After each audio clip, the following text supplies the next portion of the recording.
Truce family prayer ഗ്രൂപ്പിൻ്റെ നമ്മുടെ കുഞ്ഞുങ്ങൾ എന്ന എപ്പിസോഡിലേക്ക് എല്ലാവർക്കും സ്വാഗതം. ഒരു പ്രഭാതം കൂടെ കണ്ടുണരുവാൻ ദൈവം നമ്മെ സഹായിച്ചു. സന്തോഷത്തോടു കൂടെ കർത്താവിനെ നമുക്ക് ആരാധിക്കാം, ദൈവത്തെ നമുക്ക് മഹത്വപ്പെടുത്താം. കുഞ്ഞുങ്ങളെല്ലാവരും സന്തോഷമായിരിക്കുന്നു എന്ന് ഞാൻ വിശ്വസിക്കുന്നു. പ്രാർത്ഥനയിൽ നമുക്കെല്ലാവർക്കും ഒരുമിക്കാം. ദൈവമായ കർത്താവ് പ്രഭാതത്തെ എല്ലാവർക്കും അനുഗ്രഹിച്ച് വാഴ്ത്തി തരുമാറാകട്ടെ. പ്രിയ കുഞ്ഞുങ്ങളെ, ഇന്ന് ഒരല്പനിമിഷം ഞാൻ നിങ്ങളോട് സംസാരിക്കാൻ പോകുന്നത് തന്നെ ദൈവത്തിന് അസാധ്യം ഇല്ല, ദൈവത്തിന് അസാധ്യമായ കാര്യങ്ങൾ ഇല്ല എന്നതാണ്. പലപ്പോഴും നാം ആഗ്രഹിച്ച കാര്യങ്ങൾ നമുക്ക് ലഭിക്കാതെ വരുമ്പോൾ സാധാരണ നമുക്കൊരു ക്ഷമയുണ്ടാവുന്നില്ല. പെട്ടെന്ന് തന്നെ ദൈവത്തോട് പിറുപിറുക്കുക, ദൈവത്തെ കുറ്റപ്പെടുത്തുക. ഞാൻ പ്രാർത്ഥിച്ചാൽ മാത്രം എനിക്ക് തരത്തില്ല, കർത്താവ് എനിക്ക് തരികയില്ല എന്ന് പറഞ്ഞിട്ട് ദൈവത്തെ ദൈവത്തോട് പിറുപിറുക്കുന്ന ഒരു സ്വഭാവമാണ് പലപ്പോഴും നമ്മുടെ ജീവിതത്തിൽ ഉണ്ടാകാറുള്ളത്. എന്നാൽ കർത്താവ് എനിക്കത് തന്നില്ലല്ലോ, കർത്താവിനോട് പരിഭവം പറയുക, കർത്താവ് എനിക്കത് തന്നില്ലല്ലോ, ദൈവത്തോട് പരിഭവം പറയുന്ന ഒരവസ്ഥ. എന്നാൽ നാം അറിഞ്ഞിരിക്കേണ്ടുന്ന ഒരു സത്യം, ദൈവത്തിന് അസാധ്യമായ കാര്യങ്ങൾ ഇല്ല. നമ്മുടെ കർത്താവ് ഒരു നിമിഷം നമ്മളെ ഒന്ന് ഓർത്താൽ മതി, നമ്മുടെ ആവശ്യങ്ങൾ നടക്കും, നമ്മുടെ പ്രശ്നങ്ങളെല്ലാം പരിഹരിക്കപ്പെടും. നമ്മുടെ കർത്താവ് ഒരു വാക്ക് പറഞ്ഞാൽ മതി.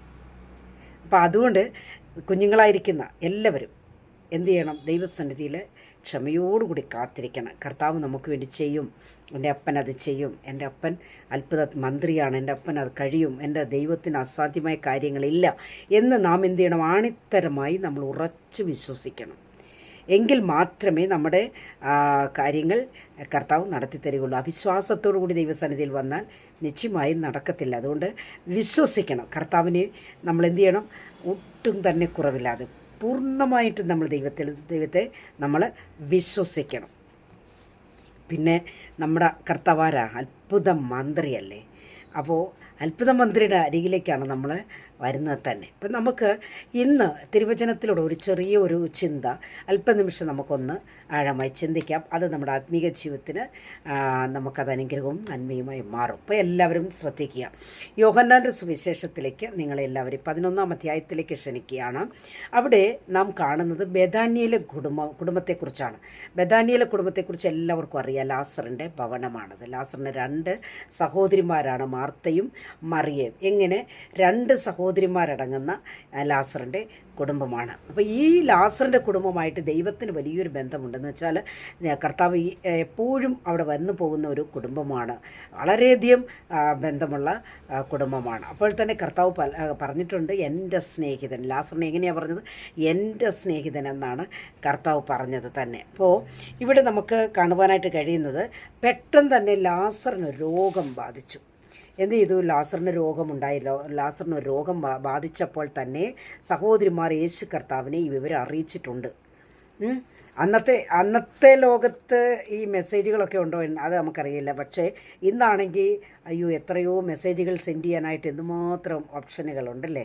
നമുക്ക് മൊബൈൽ ഫെസിലിറ്റി ഉള്ളതുകൊണ്ട് ഇപ്പോൾ എല്ലാ കാര്യങ്ങളും അറിയിക്കാൻ പറ്റും. പക്ഷേ അന്ന് സഹോദരിമാർ കർത്താവിനെ അറിയിച്ചു. ആദ്യത്തെ മെസ്സേജാണ്, നിൻ്റെ സ്നേഹിതൻ ആയിരിക്കുന്ന ലാസർ ദീനമായി കിടക്കുന്നു എന്നുള്ള വാർത്ത അറിയിച്ചു. പക്ഷേ കർത്താവ് ആയിരുന്ന സ്ഥാനത്ത് തന്നെ അവിടെ തന്നെ പാർത്തു. കർത്താവ് വരുവാനായിട്ട് കർത്താവ് ശ്രമിച്ചില്ല. രണ്ടാമത് കർത്താവിനെ അവർ അറിയിക്കുന്ന അടുത്ത മെസ്സേജ് എന്താണെന്ന് ചോദിച്ചാൽ, നിൻ്റെ സ്നേഹിതനായിരിക്കുന്ന ലാസർ അത്യാസന്ന നിലയിലാണ്, സീരിയസ് ആയി കിടക്കുന്നു എന്നുള്ളവരും അറിയിച്ചു. അപ്പോഴും കർത്താവ് ആയിരുന്ന സ്ഥാനത്ത് തന്നെ അവിടെ തന്നെ ഉണ്ടായിരുന്നു. കർത്താവ് വന്നില്ല എന്നാണ് നമുക്ക് തിരുവചനത്തിലൂടെ നമുക്ക് മനസ്സിലാക്കാൻ കഴിയുന്നത്. മൂന്നാമതായിട്ട് കർത്താവിന് വന്ന മെസ്സേജ് എന്താണെന്ന് ചോദിച്ചാൽ, നിൻ്റെ സ്നേഹിതനായിരിക്കുന്ന ലാസർ മരിച്ചു എന്നാണ്. ഈ മരിച്ചുപോയി എന്നുള്ള വാർത്ത കർത്താവിനെ അവർ അറിയിക്കുമ്പോൾ കർത്താവ് എന്ത് ചെയ്യുന്നറിയാമോ? എൻ്റെ സ്നേഹിതൻ നിദ്രയിലായിരിക്കുന്നു, അവനെ പോയി ഉണർത്താം എന്ന് പറഞ്ഞിട്ട് ശിഷ്യന്മാരുമായിട്ട് കർത്താവ് വരാനായിട്ട് ശ്രമിക്കുകയാണ്. നമുക്കറിയാം, ലാസർ മരിച്ചു, ലാസറിനെ അടക്കം ചെയ്തു. 4-ാമത്തെ ദിവസമാണ് കർത്താവ് അവിടേക്ക് വരുന്നത് തന്നെ. അപ്പോൾ തന്നെ കർത്താവ് ലാസറിൻ്റെ ഭവനത്തിൽ വരുമ്പോൾ തന്നെ മാർത്ത മറിയെ വിളിച്ചിട്ട് പറയാണ്, ദേ ഗുരുനാഥൻ വന്നിട്ടുണ്ട് എന്ന്. എന്താണ്? ഗുരുനാഥൻ വന്നിട്ടുണ്ട്, നിന്നെ വിളിക്കുന്നു എന്ന് മാർത്ത മറിയയോട് പറയുകയാണ്. സത്യത്തിൽ ഞാൻ ചോദിക്കട്ടെ കുഞ്ഞുങ്ങളെ, യേശു എന്തിനായിരിക്കും വിളിച്ചത്? മരണ ദിവസം വരാൻ കഴിയാതെ പോയതിൽ സോറി പറയാനാണോ കർത്താവ് ഭവനത്തിലെത്തിയത്? അങ്ങനെ നിങ്ങൾ ചിന്തിക്കുന്നുണ്ടോ? അയ്യോ, എൻ്റെ സ്നേഹിതൻ മരിച്ചപ്പോൾ ദീനമായി കിടക്കുന്നുള്ള വിവരം നിങ്ങളെന്നെ അറിയിച്ചിരുന്നല്ലോ, എനിക്ക് വരാൻ കഴിഞ്ഞില്ല, സോറി, എന്നോട് ക്ഷമിക്കണം എന്ന് പറയാനാണോ കർത്താവ് അവിടെ വന്നത്? അല്ല. പിന്നെ യേശു ചോദിച്ചൊരു ചോദ്യമുണ്ട്, എൻ്റെ സ്നേഹിതൻ ലാസറിനെ നിങ്ങൾ എവിടെയാണ് വെച്ചത് എന്ന്. എവിടെയാണ് നിങ്ങൾ വെച്ചത് എന്ന്. ഒരു പക്ഷേ യഹൂദന്മാർ പറയുമായിരിക്കും, എന്താ, യേശു വന്ന് കല്ലറയിൽ നിന്ന് കരയാനായിരിക്കും കല്ലറ എവിടെയാണെന്ന് ചോദിക്കുന്നതെന്ന് ഒരു പക്ഷേ അവർക്കത് പറയാമായിരിക്കാം. അല്ലെങ്കിൽ നാട്ടുകാരൊക്കെ പറഞ്ഞേക്കും, നാറ്റം വെച്ച് തുടങ്ങി, വലിയ ഗുരുനാഥനുമൊക്കെയാണ്, പക്ഷേ താണ്ട വന്നുപോലും ഇല്ലല്ലോ, ഒരു അത്രയും വലിയൊരു മരണം സംഭവിച്ചിട്ട് പോലും അവർ വന്നില്ലല്ലോ എന്ന് ഒരു പക്ഷേ നാട്ടുകാരൊക്കെ പറഞ്ഞേക്കാം, അല്ലേ? എന്നാൽ ഇവിടെയും മാർത്ത പറയുന്ന ഒരു കാര്യമുണ്ട്, കർത്താവേ, നീ ഇവിടെ ഉണ്ടായിരുന്നുവെങ്കിൽ എൻ്റെ സ്നേഹിതൻ മരിക്കയില്ലായിരുന്നു. മാർത്ത യേശുവിനോട് പറയുക, നീ ഇവിടെ ഉണ്ടായിരുന്നെങ്കിൽ എൻ്റെ സ്നേഹിതൻ മരിക്കയില്ലായിരുന്നു. എന്നാൽ 11:22 വാക്യത്തിൽ കർത്താവ് അതിന് മറുപടി പറയുന്നുണ്ട്. എന്താ പറഞ്ഞെന്നറിയാമോ? ഇപ്പോഴും നീ ദൈവത്തോട് എന്തപേക്ഷിച്ചാലും നിനക്കത് തരും. നീ വിശ്വസിക്ക് മാർത്തേ, നിൻ്റെ വിശ്വാസം എവിടെ പോയി? നിങ്ങളോട് കൂടെ ഉണ്ടായിരുന്നില്ലേ ഞാൻ അത്ഭുതം ചെയ്യുന്ന ദൈവമല്ലേ എന്നാണ് അതിൻ്റെ അർത്ഥം. പക്ഷേ പറയുകയാണ്, യേശു കർത്താവ് പറഞ്ഞത് എങ്ങനെയാണ്? നീ ഇപ്പോഴും നീ ദൈവത്തോട് എന്ത് ചോദിച്ചാലും എന്ത് യാചിച്ചാലും നിനക്കത് കിട്ടും. നീ വിശ്വസിക്ക്. വചനം കേട്ടുകൊണ്ടിരിക്കുന്ന ദൈവ പൈതലേ, ലോകം എന്തൊക്കെയോ പറയട്ടെ, നിന്നെ അന്വേഷിച്ച് വന്ന യേശു കർത്താവ് നിന്നെ എന്തിനാണ് നിൻ്റെ അരികിലേക്ക് വന്നെന്നറിയാമോ? നിന്നെ ഒരു അത്ഭുതമാക്കി മാറ്റാനാ, നിൻ്റെ ജീവിതത്തെ ഒന്ന് മാറ്റിയെടുക്കാനാ, നിൻ്റെ സ്വഭാവത്തെ മാറ്റിയെടുക്കാനാ, നിൻ്റെ മേലെ ഒരു അത്ഭുതത്തെ പ്രവർത്തിക്കുവാനാ, നിൻ്റെ മേലൊരു വലിയ വാഗ്ദത്തം കിടക്കുകയാ. കുഞ്ഞെ, വചനം കേട്ടുകൊണ്ടിരിക്കുന്ന ദൈവ പൈതലേ, നീ വിചാരിച്ചേക്കാം, അയ്യോ ലോകം എന്തൊക്കെയോ പറയുന്നു എന്ന്. ഇല്ല, കർത്താവ് നിൻ്റെ അരികിലേക്ക് വന്നു എങ്കിൽ നിശ്ചയമായും നിനക്കൊരു വിടുതൽ തരാൻ വേണ്ടിയാ, നിൻ്റെ രോഗത്തിന് സൗഖ്യം തരാൻ വേണ്ടിയാ, നിൻ്റെ പ്രശ്നത്തിന് പരിഹാരം തരാൻ വേണ്ടിയാ കർത്താവ് നിൻ്റെ അരികിലേക്ക് വന്നത്. അത് നീ തിരിച്ചറിയാതെ പോകരുത്. ലാസറിൻ്റെ ബോഡി മാർത്തയോ മറിയോ ആരെങ്കിലും യേശു ഇരുന്ന സ്ഥാനത്ത് കൊണ്ടുപോയി യേശുവിനെ കാണിച്ചിരുന്നോ? ഇല്ല. കൊണ്ടുവന്നിരുന്നോ? ഇല്ലല്ലോ. പിന്നെ യേശു അവരെ അന്വേഷിച്ച് വരികയാണ് ചെയ്തത്. യേശു കർത്താവ് എന്താ ചെയ്തത്? അവരെ അന്വേഷിച്ച് അവരുടെ അരികിലേക്ക് കർത്താവ് വരികയാണ് ചെയ്തത്. എൻ്റെ സ്നേഹിതൻ ലാസർ നിദ്രയിലാണ്, അവനെ ഒന്ന് ഉണർത്തണമെന്ന് പറഞ്ഞിട്ട് കർത്താവ് അവിടെ വരികയാണ് ചെയ്തത്. എന്ന് പറഞ്ഞാൽ അഴുകിപ്പോയ നാറ്റം വെച്ച ശരീരത്തിന് ഒരു വിടുതൽ, ഒരു അത്ഭുതം ചെയ്യുവാൻ വേണ്ടി കർത്താവ് അവിടേക്ക് കടന്നു വരികയാണ്. യേശു പറയുന്നു, കല്ല് ഉരുട്ടി നീക്കുവിൻ, കല്ല് ഉരുട്ടി നീക്കുവിൻ എന്ന് പറഞ്ഞാൽ കല്ല്, യേശു കർത്താവ് പറഞ്ഞാൽ ഈ കല്ലൊക്കെ മാറിപ്പോകത്തില്ലേ? പോകും. പക്ഷേ അതല്ല കുഞ്ഞുങ്ങളെ. അതിൻ്റെ ആത്മീകമായി നാം ചിന്തിക്കുമ്പോൾ നാം കെട്ടിയ കെട്ടുകളുണ്ട്, നാം ചെയ്തു കൂട്ടിയ പാപങ്ങളുണ്ട്. ഇതൊക്കെ നാം തന്നെ ശരിപ്പാർത്ത് കർത്താവിൻ്റെ അരികിലേക്ക് വരണം. നാം കെട്ടിയ കെട്ടുകളെ നാം തന്നെ അഴിക്കണം. ചില കുരുക്കുകളുണ്ട്, അതൊക്കെ നമ്മൾ തന്നെ ആ കുരുക്കുകളൊക്കെ അഴിച്ചു മാറ്റിയതിന് ശേഷം വേണം കർത്താവിൻ്റെ അരികിലേക്ക് അടുത്തു വരുവാൻ. എങ്കിൽ മാത്രമേ ദൈവിക പ്രവൃത്തി, അത്ഭുതങ്ങൾ നമുക്ക് അനുഭവിക്കുവാനായിട്ട് കഴിയുകയുള്ളൂ.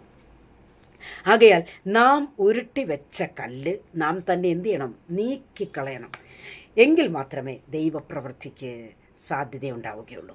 ആകയാൽ പ്രിയ കുഞ്ഞുങ്ങളെ, ഈ വചനത്തിന് മുൻപിൽ താണിരിക്കുന്ന ദൈവ പൈതലെ, നമുക്ക് നമ്മുടെ ആത്മീക ഭൗതിക ജീവിതത്തിൽ അത്ഭുതങ്ങൾ ഉണ്ടാകണമോ? അതിശയങ്ങൾ നടക്കണമോ? നമ്മുടെ പ്രശ്നങ്ങൾക്ക് പരിഹാരമുണ്ടാകണമോ? നാം ഉരുട്ടി വെച്ച കല്ല് നാം നീക്കിക്കളയണം. നാം കെട്ടിവെച്ച കെട്ടുകൾ നാം അഴിച്ചു മാറ്റണം. എങ്കിൽ മാത്രമേ ദൈവിക പ്രവൃത്തി വെളിപ്പെടുവാൻ കഴിയുകയുള്ളൂ. നമുക്ക് ചേർന്ന് ദൈവസന്നിധിയിൽ പ്രാർത്ഥിക്കാം. നമുക്ക് ദൈവത്തിൻ്റെ സന്നിധിയിൽ നമ്മളെ ഒന്ന് സമർപ്പിക്കാം. ഈ പ്രഭാതത്തിൽ കർത്താവേ, എൻ്റെ കടന്നകാല ജീവിതത്തിൽ ഉണ്ടായിട്ടുള്ള കുറവുകൾ, കുറ്റങ്ങൾ, ബലഹീനതകൾ ദൈവം എന്നോട് ക്ഷമിക്കണം. അപ്പാ, ഞാൻ കെട്ടിയിട്ടുള്ള ചില കെട്ടുകളുണ്ട്, ഞാൻ ചെയ്തു കൂട്ടിയ ചില പാപങ്ങളുണ്ട്.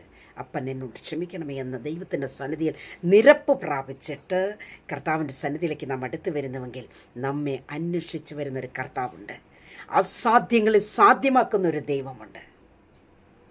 ആ ദൈവിക പ്രവൃത്തിക്കായിട്ട് നമ്മളെ ഒന്ന് താഴ്ത്തി സമർപ്പിച്ചു കൊടുക്കാം. ലാസറിൻ്റെ ഭവനത്തിൽ, ലാസറിൻ്റെ ജീവിതത്തിൽ അത്ഭുതം ചെയ്ത ദൈവം നമ്മുടെയും ജീവിതത്തിൽ അത്ഭുതങ്ങൾ ചെയ്യുവാൻ ഇടയായിത്തീരും. പ്രിയ സഹോദരങ്ങളെ, കുഞ്ഞുങ്ങളെ, ആർക്കെങ്കിലും പ്രാർത്ഥന ആവശ്യമെങ്കിൽ റോസ് ഫാമിലി എന്ന പ്രസ്ഥാനത്തിന് 2 പ്രാർത്ഥനാ ഗ്രൂപ്പുകളുണ്ട്.